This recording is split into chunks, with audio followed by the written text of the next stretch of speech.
You don't want any lunch? No. You're welcome to some salad. No, thank you.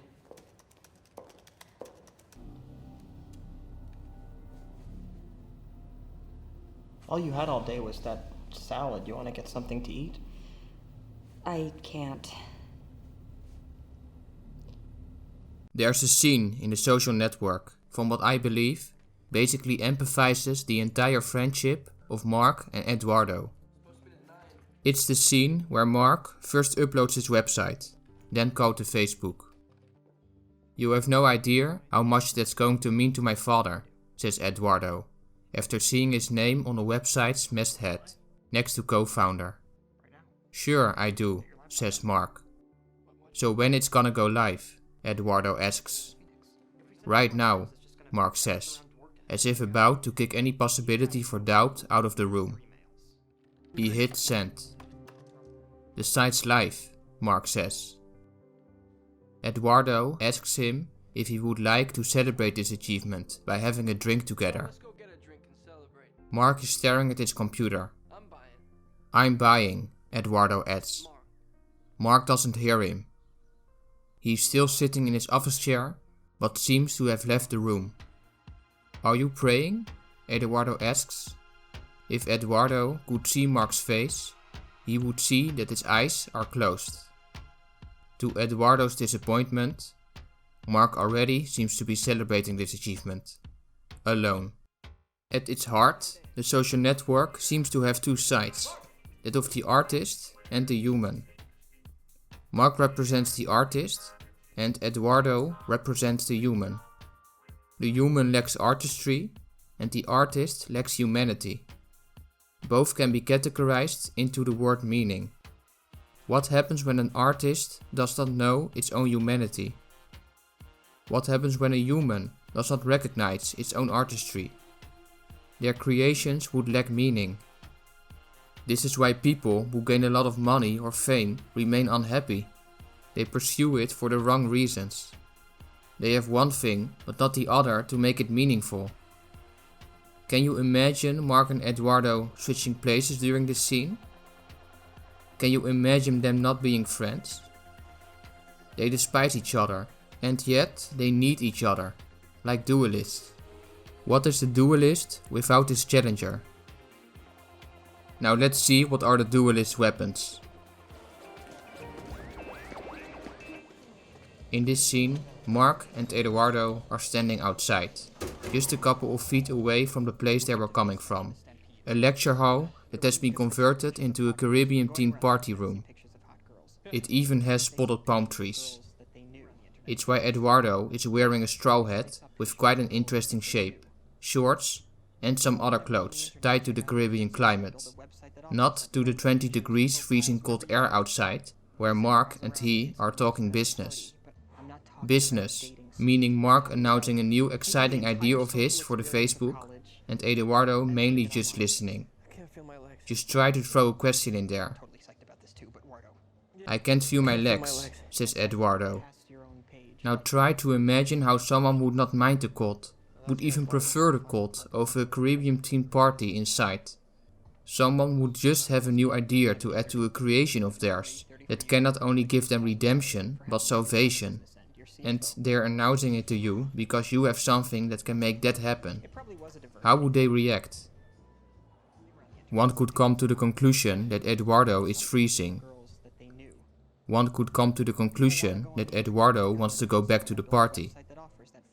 One could come to the conclusion that Eduardo values well-being more than the Facebook, meaning there are going to be times that you're going to wonder, is it really worth it? What's up? Is it really worth it? Mark's supposed to pick me up at the airport an hour ago. Side note, Mark is so urgently lonely to a point where he has zero insistence on what person he wants to be in a relationship with. She's irrational, and I'm frightened of her. Still, it's nice you have a girlfriend. I can't feel my legs. I know. I'm totally psyched about this too. One could come to the conclusion that Eduardo is filled with excitement. How is it possible that Mark and Eduardo seem to know exactly how to hurt each other the most? We're gonna need more money, Mark. The reason Mark was teasing Eduardo with the chicken story was to be able to say, see, you're not that friendly, as in human. Do you see Eduardo crying? Well, Mark's crying too. Diluting Eduardo's ownership down to 0.03% was Mark's way of saying, see, you can't do it. Just like he can't, what Eduardo can. I need you. I'm here for you. The reason Eduardo sues Mark is not because of money, but because of the idea that he isn't anything more than one thing. Anything more than social, that would be. And for Mark, that would probably be a nerd. It appears being kicked out of Facebook would answer that in a way for Eduardo. For Mark, having Eduardo around is a threat, as it would make him appear less nerdy, as in tech skilled, the one thing he's good at. So he becomes an asshole to kick Eduardo out. Wait, what? Wasn't Facebook created in order to be free from words such as nerd and asshole? I think if you were around Mark and Eduardo as much as they are around each other, you could witness them despising these words as well as adoring them from time to time. This would make for very confusing conversations, if not friendships, I imagine. Side note. When seeing this, Mark sitting out there, you realize this can only be one person. You could even draw around the shape, forming just an outline, and it would still undeniably be Mark Zuckerberg. The film itself could be called a caricature, where facts take a back seat and truth is exaggerated. A caricature, like that from Alfred Hitchcock, is a way to exhibit how something can be perceived, and to what degree. Especially when there's a lot of emotion involved. All of a sudden, the thing that at first looked so small, now looks enormous.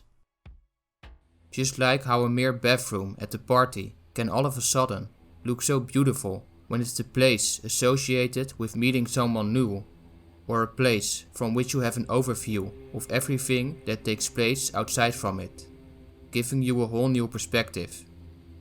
Like sitting so high, you can see the whole world, how it works, your future. One starts questioning if there's something more.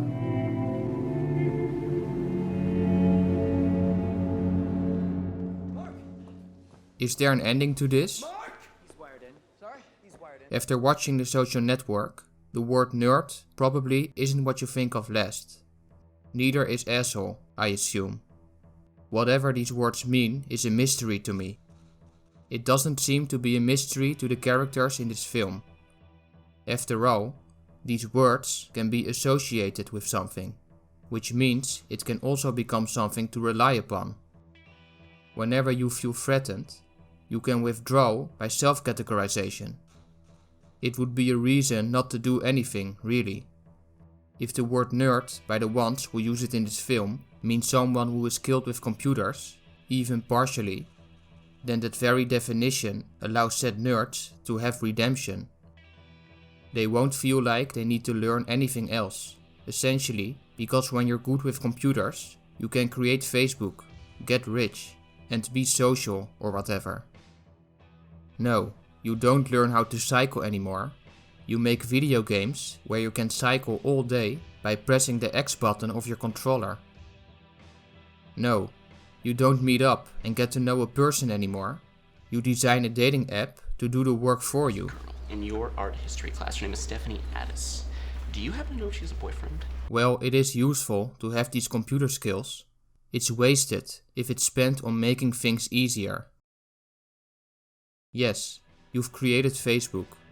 But what's all that worth when the entirety of it is a testament to all of your shortcomings?